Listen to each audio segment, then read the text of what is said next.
الحمد لله نحمده ونستعينه ونستغفره ونعوذ بالله من شرور أنفسنا ومن سيئات أعمالنا من يهده الله فلا مضل له ومن يضلله فلا هادي له ونشهد أن لا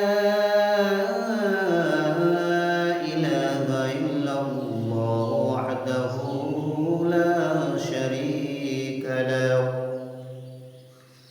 وأشهد أن محمدا عبده ورسوله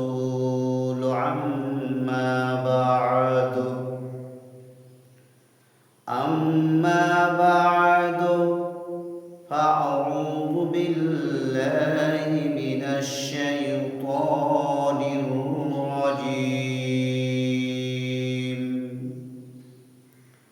ومن يغلل يأت بما غل يوم القيامة ثم توفى كل نفس ما كسبت وهم لا يظلمون সমস্ত প্রশংসা মহান রব্বুল আলামিনের জন্য, যিনি আমাদেরকে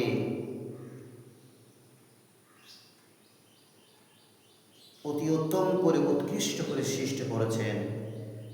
তাই মহান স্রষ্টার কৃতজ্ঞতা জ্ঞাপন করি, শুকরিয়া আদায় করি। আমাদের অন্তরস্থল থেকে আমরা সকলে বলি আলহামদুলিল্লাহ। তারপরে আমাদের ধর্মের গুরু, ধর্মের নেতা মা আমিনাল্লাহ নুরুল দুলাল আকায়ে মাওলা নামে কুলির শিরোমণি আহমদ মুস্তফা মুহাম্মদ মুস্তফা, সকলে বলুন সাল্লাল্লাহু আলাইহি ওয়াসাল্লাম। আজকে আপনাদের সম্মুখে গুরুত্বপূর্ণ বিষয়বস্তু রাখব, গুরুত্বপূর্ণ আলোচনা রাখব। আজকের গুরুত্বপূর্ণ বিষয়বস্তু হচ্ছে বান্দার হক। এই বান্দার হকের উপরে সংক্ষিপ্ত আলোচনা হবে। আল্লাহ পাক রব্বুল আলামিন আমাদের সকলকে যেন আমল করার তৌফিক দেন, বলুন আমিন, আল্লাহুম্মা আমিন। পৃথিবীর বুকে কেউ যদি কাউরির হক মেরে খায়, কেউ যদি কাউরির হক তালাফি করে, আমানতের খেয়ানত করে, কেউ যদি কাউরের মালকে আত্মসাৎ করে নেয়, গোপনীয়ভাবে হোক প্রকাশ্যে হোক,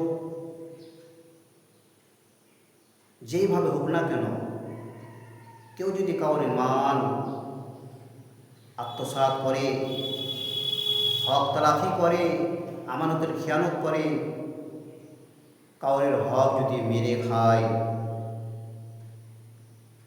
আল্লাহ পাক রব্বুল আলামিন রোজ কিয়ামতের দিন সেই বান্দার হক আদায় করে দেবেন। আল্লাহ পাক রব্বুল আলামিন রোজ কিয়ামতের দিন কাউরের সঙ্গে জুলুম করবেন না। আল্লাহর হক আল্লাহ মাফ করে দিতে পারেন, মাফ করে দেবেন চাইতো। আল্লাহ যদি চান আল্লাহর হক আল্লাহ মাফ করে দেবেন। যেমন কেউ যদি নামাজ না পড়ে, রোজা না রাখে, নামাজ পড়লো না, আল্লাহর হক আদায় করলো না, রোজা রাখলো না, হক আদায় করলো না, যাকাত প্রদান করলো না, আল্লাহর হক আদায় করলো না। এই যে আল্লাহর যে হক, এই হকগুলো যে আদায় করলো না, আল্লাহ যদি চান বান্দাকে ক্ষমা করতে পারেন, যদি না চান আল্লাহকে ক্ষমা করবেন না। এগুলো হচ্ছে আল্লাহর হক। সেগুলো হকের ব্যাপারে আল্লাহর মার্জি। বান্দাকে চাইলে ক্ষমা করতে পারেন, ক্ষমা করে দেবেন, না চাইলে ক্ষমা করবেন না।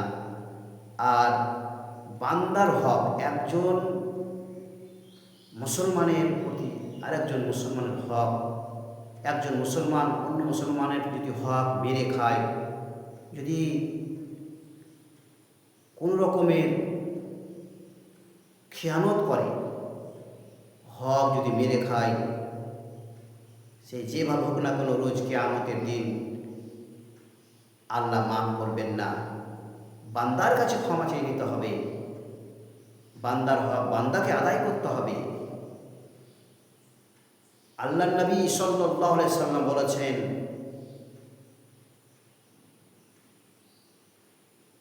কোন ব্যক্তি যদি কাউরির হক তালাফি করে, কোনো ব্যক্তি যদি তার কোনো ভাইয়ের আমানতের খেয়ানত করে, হক মেরে নাই, সে যেভাবে হোক না কেন, তোহমাত লাগিয়ে হোক, অপবাদ দিয়ে হোক, সে যেভাবে হোক না কেন, যদি কাউরের উপরে কোনো ব্যক্তি হক তালাফি করে, খেয়ানত করে, রোজ কিয়ামতের দিন আল্লাহ সেই ব্যক্তির হক আদায় করে দেবেন।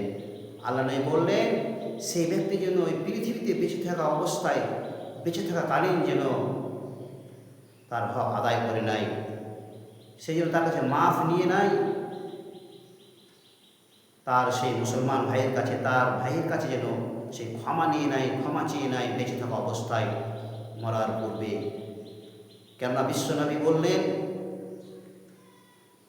কিয়ামতের দিন সে ব্যক্তির নেকিগুলো কেটে দেওয়া হবে, যে ব্যক্তি জুলুম করলো, যে ব্যক্তি জুলুম করেছে, অন্য ভাইয়ের উপরে, অন্য মুসলমানের উপরে জুলুম করেছে, সেই জালেমের জুলুম করার কারণে সেই মাজলুম ব্যক্তির সেই অপবাদের কারণে,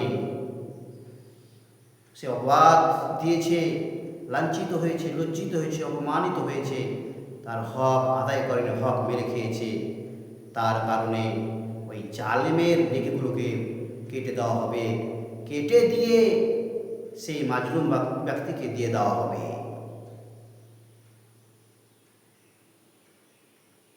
ইসলাম দর্দিগণ, আমরা সাবধান হয়ে যাই, সচেতন হয়ে যাই।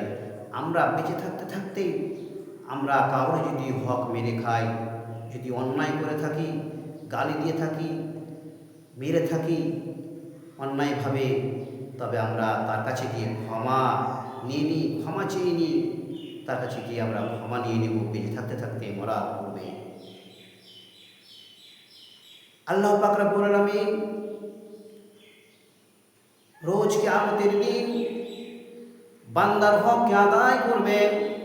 কাউরের সঙ্গে জুলুম করবেন না, কাউরের সঙ্গে অন্যায় করবেন না, হক তালাফি করবেন না, খেয়ানত করবেন না।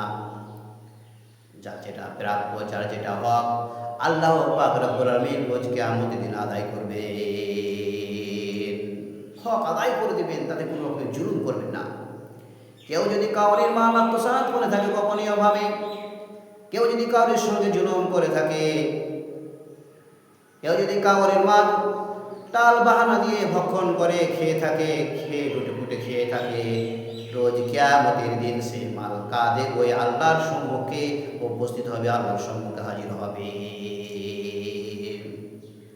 আল্লাহ পাক রব্বুল আলামিন সূরা আলে ইমরানের মধ্যে বলেছেন 161 নম্বর আয়াত, ওয়া মান ইয়াগলুল ইয়াতি বিমা গাল্লা ইয়াউমাল কিয়ামাহ সুম্মা তুওয়াফা কুল্লু নাফসিম মা কাসাবাত ওয়া হুম লা ইউজলামুন। আল্লাহ পাক রব্বুল আলামিন বলেন, যে ব্যক্তি